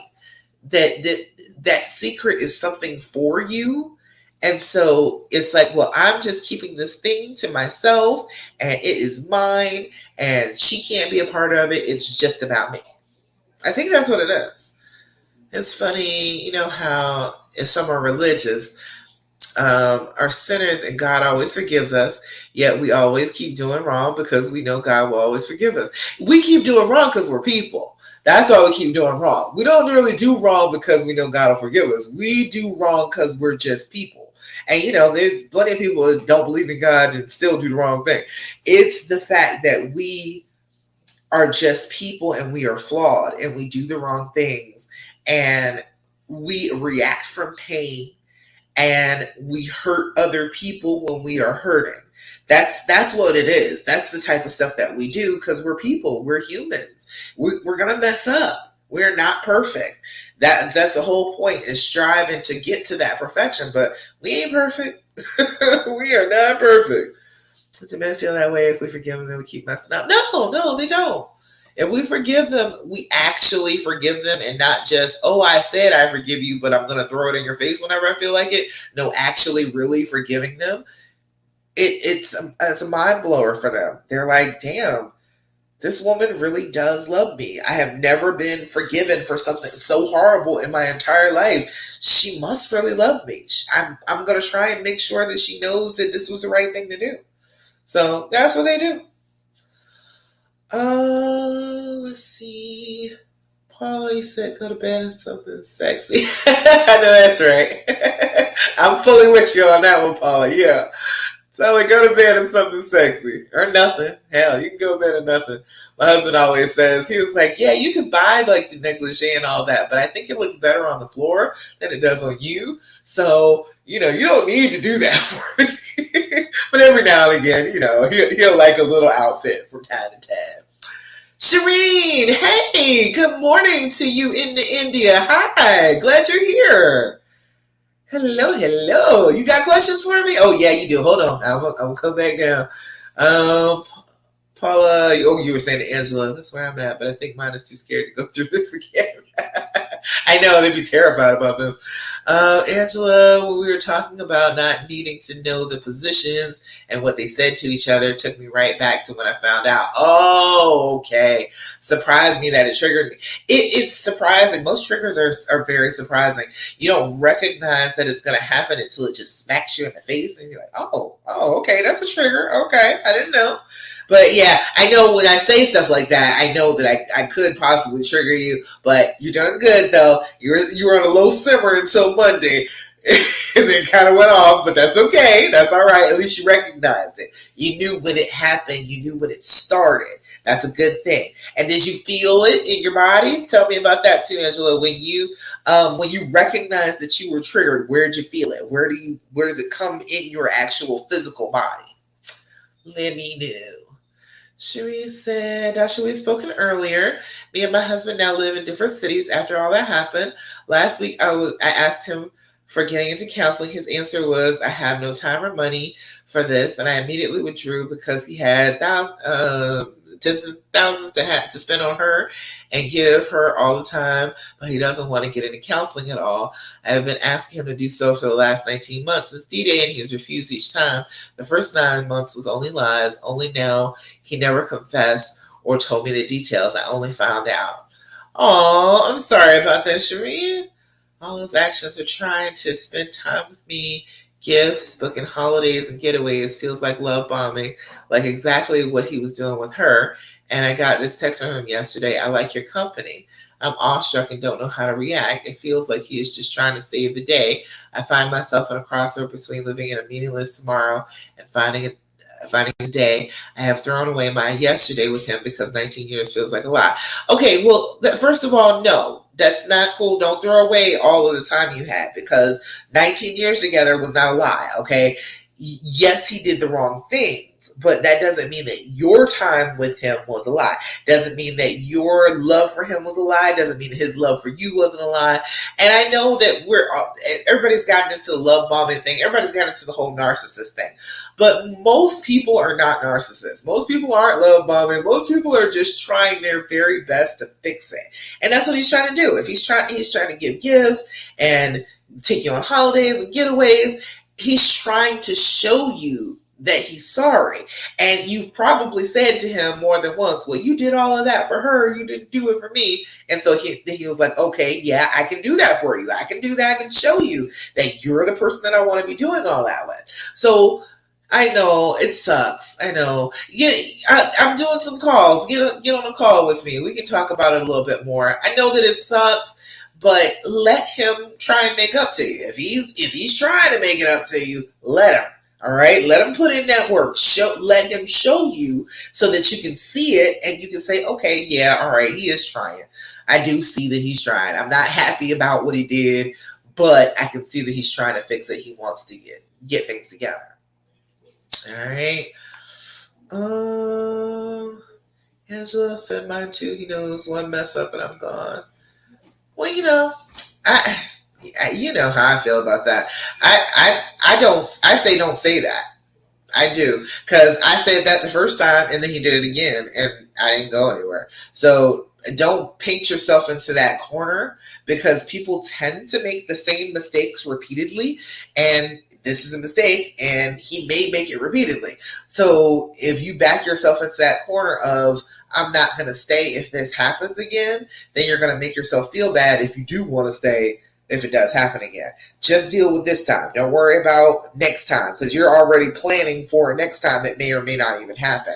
Don't borrow trouble. Don't already plan what you're going to do for trouble. Let's not think of it like that. Let's believe the best of them and go forward with that on a day-to-day basis so that you're not coating the air with, I don't really believe in you. I think that you're going to do something stupid. I'm going to end up having to leave you anyway. So you're not doing that. You're not putting that into the air, into the energy around you. That makes sense? Oh, that makes sense. Oh, you said when you felt the trigger, it was like you hit the stomach. Okay, good, good. At least you know that now. So it happens different for everybody. Some people get warm and flushed, and it creeps up their face. Some people feel like they're choking. Some people feel like they got hit in the chest and can't breathe. Some people feel like they got hit in the solar plexus and can't breathe. Some people feel it in their gut, like there's a stone that just drops. There's all sorts of ways that you can feel it. You got to recognize what that feeling is, and then, okay, I'm triggered. Okay, wait. What am I triggered about? Okay, yeah, I was triggered about that, about hearing about, positions that they could have been in. Okay, yes, that is triggering, but I'm going to do my deep breathing. I'm going to tell my brain to settle on down. That is not what is happening now. That is not current. That is something that happened in the past. It is not happening now. It is not hurting me now. What's hurting me now is my imagining of it. So you got to just remind your brain, hey, that's not real. That's not happening right now. That is in the past. I am just imagining it right now. It is not actually in my existence right this second. So you just got to talk to your brain and tell them. Alicia says, hold on. I have a funny question for you. Yeah, a funny question for me. Have you ever had someone join the group and she was the other woman wanted to get back with a married man? Once or twice people have joined the group or tried to talk to me about that. And I'm like, oh no, honey, no. He's married. He's unavailable. I'm sorry. There's no. You can't do it. I've had a couple of people that okay. He was married, and I just want to work the relationship out. And he's saying that he's gonna leave. He's just staying there for the children. It's a whole thing, and she's listening to all that crazy and. He didn't mean a word of it. Like I always tell women, I'm like, if he's a married man, he's not available. Don't bother. Don't do it to yourself. He is not interested in having a relationship with you. And the fact that you are settling for a relationship with somebody who is not available to you is saying something about you. It's saying something about your issues. It's saying something about your neediness that you feel like, oh, well, I'm just going to go ahead and date this married dude and I'm going to try and get him to leave his wife. Like, no. Ever no. It's not a good idea. Don't do that to yourself. Why? Why would you even choose somebody who is not available? If he was lying to you, that's one thing. If you had no idea that he is ever been married, he's denying his wife, he's denying the kids, okay, that's one thing. But if you knowingly go into this and he's married and you're like, oh, well, I'm just so unhappy and I'm going to leave my wife. They all say that, every damn one of them. Every one of them says that. They all say that because they know that works. They know if I say I'm unhappy, this woman, because all women do it, is going to try and make me happy because I'm saying that I'm so sad, I am so upset. So if I keep on harping on how horrible my marriage is and my wife just doesn't understand me, if I do all that, she'll have sex with me because she feels bad for me, and then she'll continue on with this relationship, and she'll know going in that there's no way that I'm going to be with her full time. I don't have to waste all my time actually being with her, but I can use her when I choose to. And that's what I tell women all the time. I'm like, don't do that. That's just dumb. Do not sit here and try to justify staying with a married man. Like, dude, no, do better for yourself. Pick somebody that's available and try and run with that. If you don't have anybody that's available, all right, well, you maybe need to just go sit and be single for a little while. But messing with some married man is not going to do it. It's not going to work. He said, amen. I swear, guys, my gears when the other woman want to try and get rid of me. Girl, yeah. I like him. I think he's wonderful. I told you the very first one had sex with him solely because she was already pregnant, and she said that she thought he would be a better dad than the dude that she had gotten pregnant by. So she had sex with my husband thinking that he was going to believe that it was his baby, and then they could just go on off and play family. She did a whole thing. She was like, the whole pregnancy, she was like, well, what are we going to do when the baby is born? And I want to have family times together. This heifer was really saying that. I was like, dude, you see me, right? I'm not going anywhere. You're not going to be sitting around Denny's with my husband and your baby together and think that that's going to work. That's not going to work. So yeah, come find out it wasn't his baby, but still, that was the reason that she did it, because she was just like, oh, I think that he would be a better choice. So yeah, it's a whole bunch of reasons for it. There's a whole bunch of stuff going on, but a lot of it is self-esteem stuff. If you don't feel good about yourself, you feel like you are worth less than a full-time relationship. And so that's what you end up doing. You go off and start messing with married men and sitting around and waiting and not being with your boo on the holidays because they got to be with their family, and you got to be clandestine, you got to be secretive, you got to text, you got to call one time and then hang up. It's ridiculousness. It really is. It's crazy. So I got you laughing. I'd say it's a mess. I can't stand it. I'm like, dude, why? Why would you do this to yourself? Exactly. Angela said, yesterday I got mad about something he asked me. I did my deep breathing and calmed down. Then I trusted. Good job. Look at you. Look at you being aware. Paying attention to your feelings. Not just lashing out with the feelings. You are regulating them. Your feelings are here to serve you. They are not here to run your life. If they're not serving you, if they're making you lash out and making you have problems, that's not serving you. That is just causing you issues. So excellent job. Do your breathing, calm down a second, and then address it. Because once you do your breathing, wasn't it a little bit different in your brain once you had done the breathing? That you got mad about the question and it triggered you. But once you did that deep breathing, didn't that change some of what you were thinking? Weren't you able to handle it a lot better than you would have if you were just answering from that place of being triggered? Yeah. Paula said, it's okay to take a minute and not react. It is fine. If you need to take 5 minutes, if you need to take 20 minutes, if you need to take a whole damn day, you feel free, okay? Instead of just lashing out and responding, you can sit there with your emotions and gather them and hold them tight and tell them, okay, hey, why are you feeling like this? What was the problem? And sit with them for a little while. It's okay. It's okay to take that time. You can come back later on and ask all the questions you want to if you really need to. But if you take that time and regulate your feelings and stop them from just lashing out, a lot of the time you will recognize, I don't need to lash out. Okay, I've got it figured out. I've sat down with my feelings, figured out what was going on with them. Okay, all right. I don't need to lash out at him. I'm understanding my feelings. So that works out so much better. It does. Just how I felt and why. Good.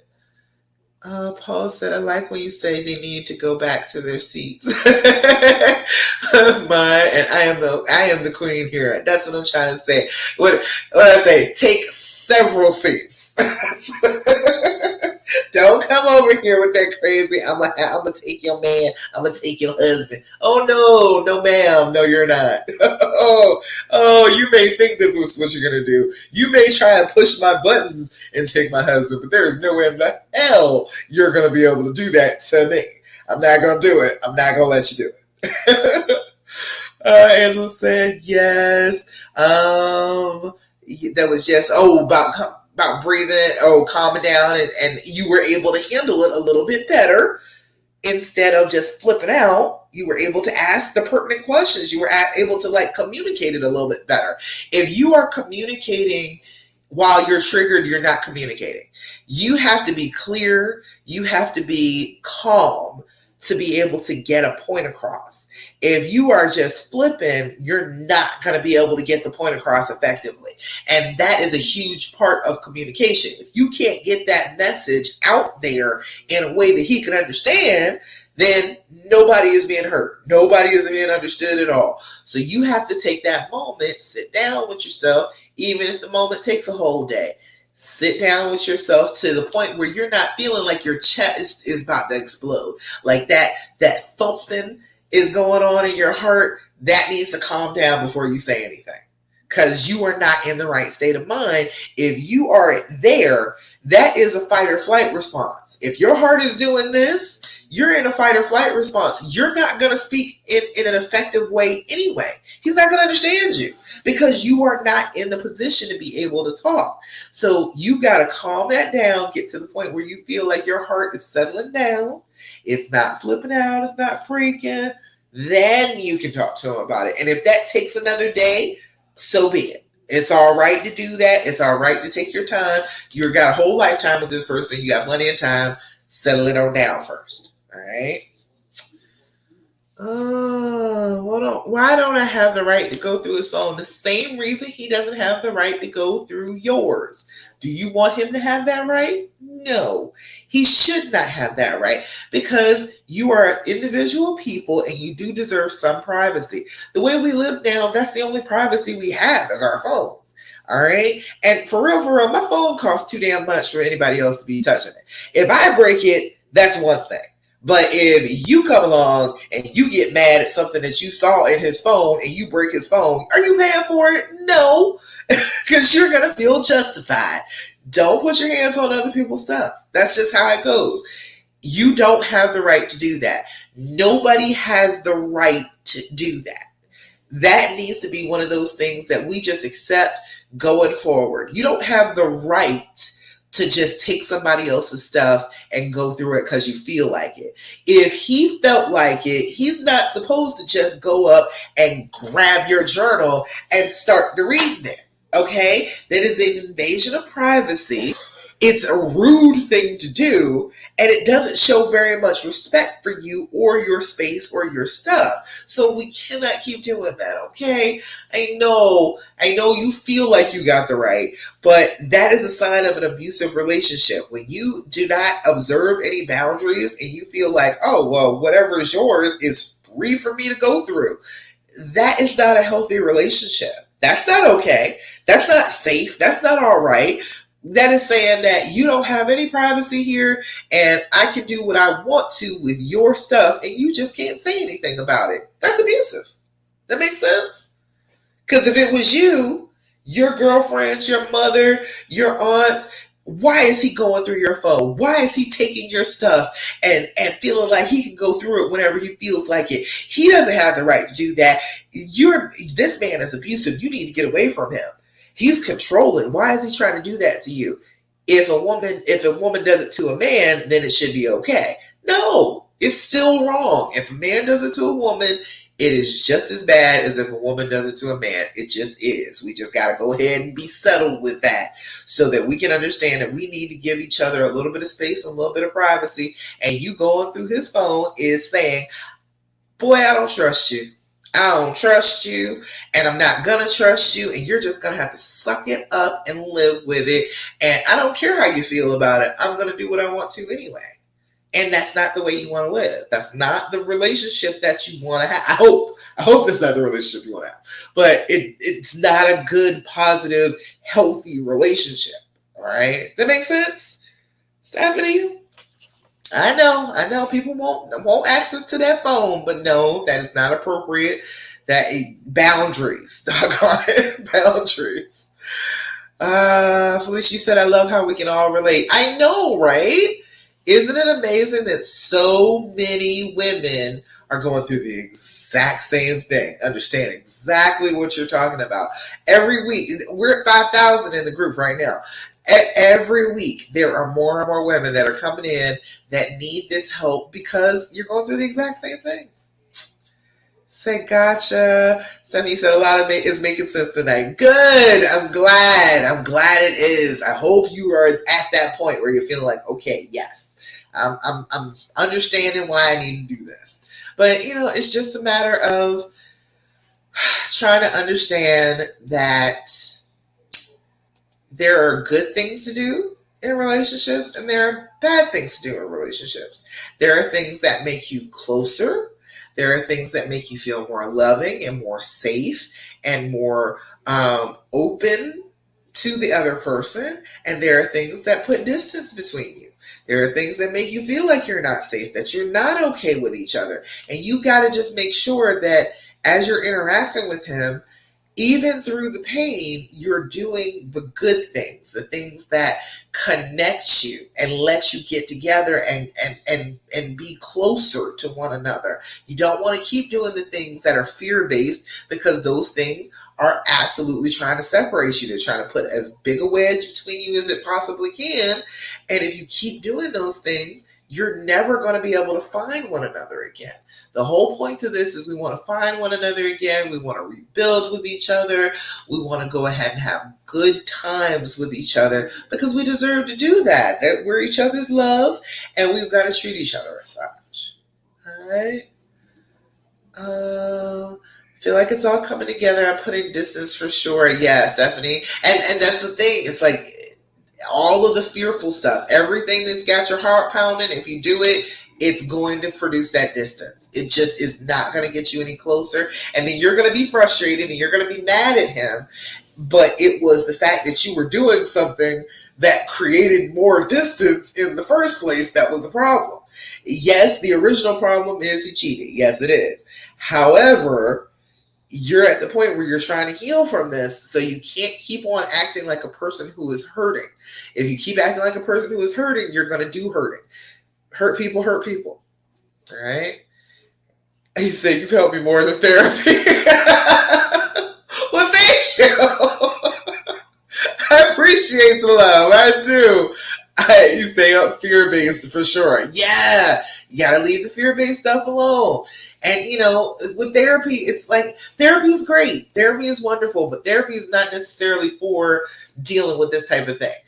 Therapy, you can get into therapy and you can go ahead and work on your own personal issues. You got past issues with trauma. You got, you know, stuff that from your childhood. Okay, work it out in therapy. Absolutely. I've been to therapy. Absolutely. But it's very hard to find a good therapist who has experience with the whole dynamic and the whole like trauma response from cheating. It's hard to find a person like that. You can find them if you find one that specializes in dealing with trauma. Okay, yeah, that person will probably be able to help you because a lot of the things are the same, but they may or may not know that it's the same. I figured that out on my own. Nobody was telling me that, oh, hey, it's the same thing, the same trauma, it's the same kind of thing as if you were abused. It still feels like trauma. It still reacts the same way.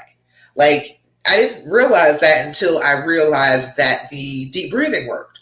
Till I realized that the deep breathing worked and calmed me down and got me to a better place mentally after this happened.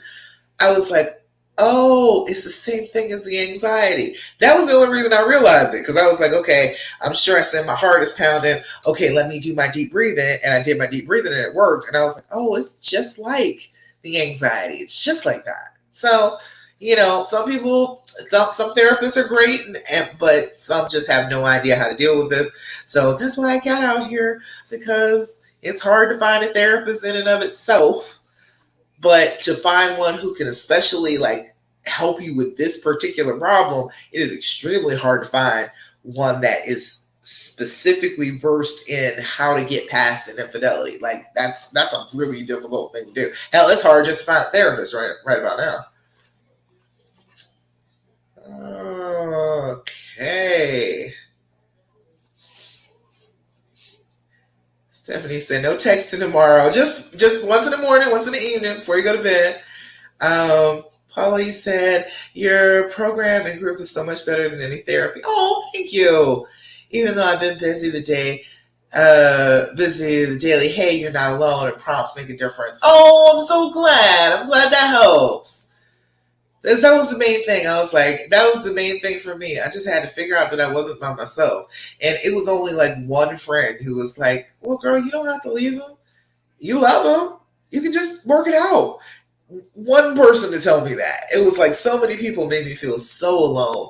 You know, even my close friends, they were like, oh, well, fuck him. There's no need for you to keep on going and being with this relationship. He's just going to do something terrible to you. You shouldn't do it. You shouldn't do it. And it made me feel so by myself. Because I was like, dude, you know how I feel about him. You're my friends. You're supposed to tell me to go for what I want. And you're not telling me that. I need better than this. I need better.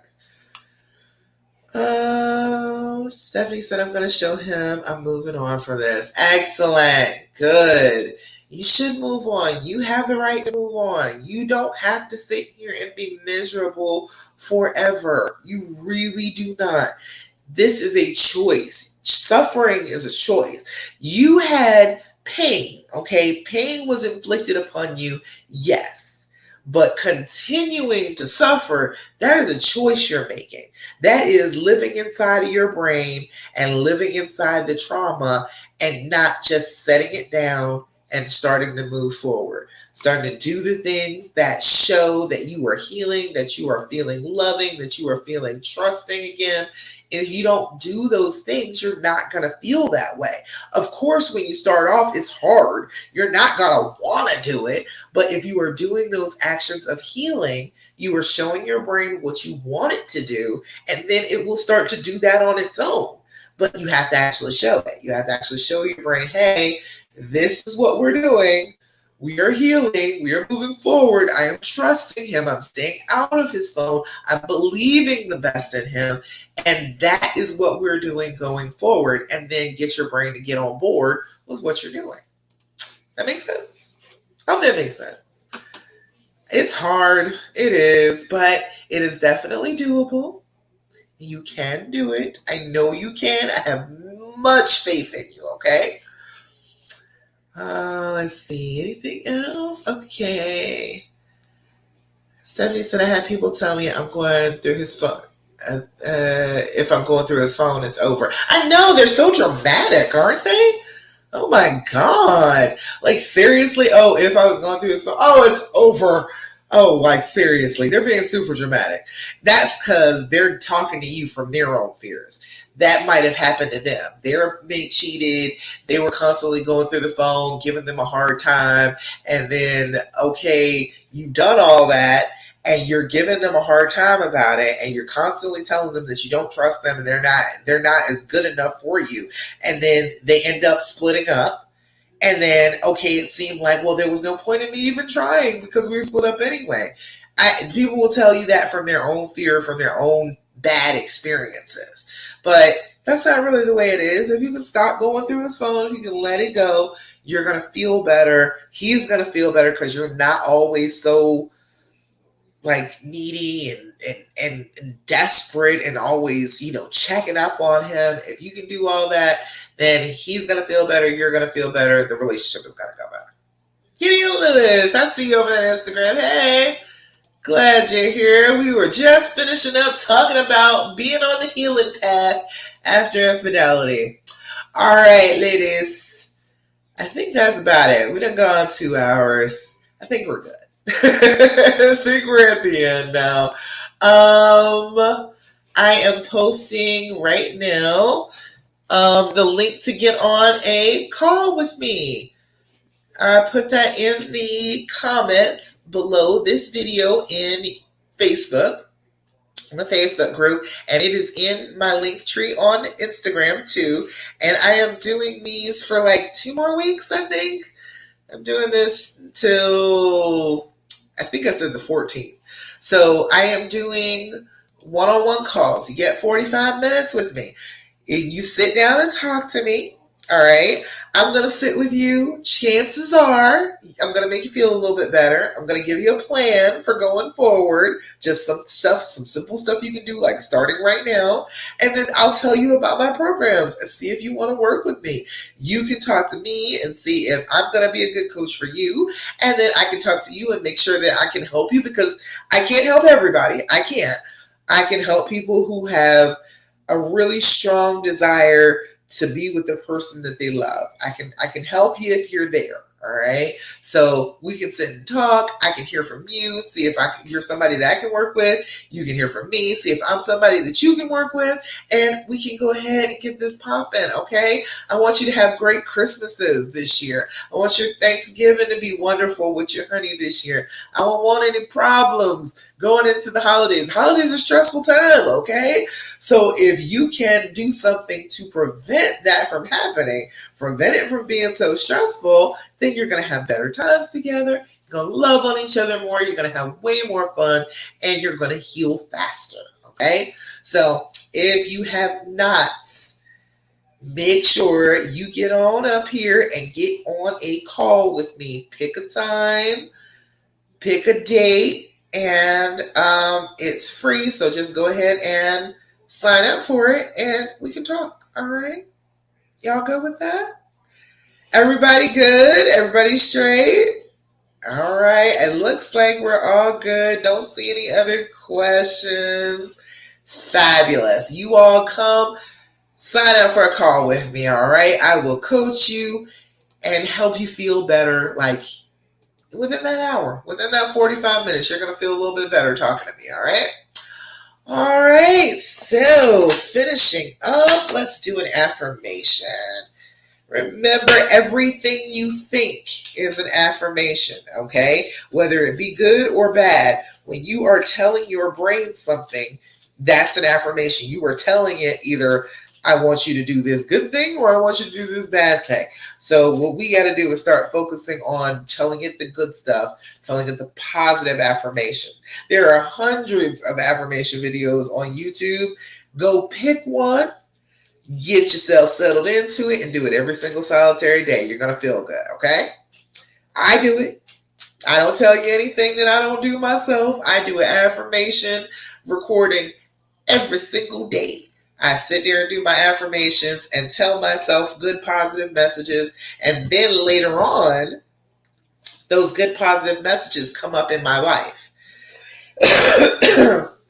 Strange things happen all the time. It is so interesting that I'll be saying an affirmation like all day long, and then something will come up in my life to confirm that affirmation. So be looking for it when you do it. All right. All right. Let's see. Affirmation for today. Today I make a difference. Ooh, I like that one because I like making a difference. All right. Today I will stay focused, work hard, and do my very best at everything I do. Today, I make a difference. All right. Everybody see? Fabulous. All righty, believers. I am so glad that you were here with me for the Healing Hour Live. Remember, I'm back every Thursday, 8 p.m. Eastern Standard Time to answer all of your questions. Whoever comes, I will answer you. I do want to talk to you. Make sure that you get on a call with me if you have not gotten on a call with me. If you want to work with me, let me know. I will definitely tell you about the programs that I have. And that's about it for now, I think. Yep. That's it for now. Thank you so much for joining me. And I will check you out again next week. All right, y'all.